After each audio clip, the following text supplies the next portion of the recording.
Hello বন্ধুরা, সকাল সকাল একটা ভিডিও বানাচ্ছি।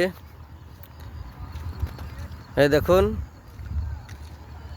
এটা অগ্রদ্বীপ ফেরিঘাট। এখানে গোপীনাথ ঠাকুরের বহুত নাম আছে। এখানে মেলা হয় হর চৈত্র মাসে, এবছরও আছে। ফাল্গুন মাসের 30 তারিখে মেলা, একটু আগে। তো অগ্রদ্বীপ যে পজিশনের জায়গা, সেই পজিশন হিসাবে এখানে কাজ হয় না। এখানকার রাস্তাঘাট কিচ্ছু ভালো নাই। গঙ্গা দেখুন, সব আস্তে আস্তে ভেঙে ধসে যাচ্ছে।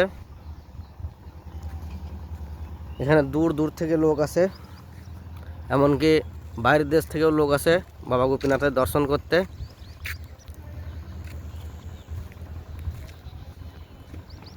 কিন্তু এখানে সরকারের কোনো স্টেপ নেই, কোনো কাজ হয় না। না গঙ্গা বাঁধানো হয়, না রাস্তাঘাট বানানো হয়, সব ভাঙাচোরা।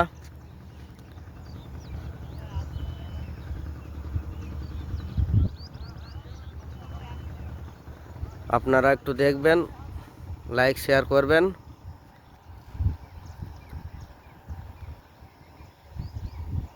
বাস এইটুকুই।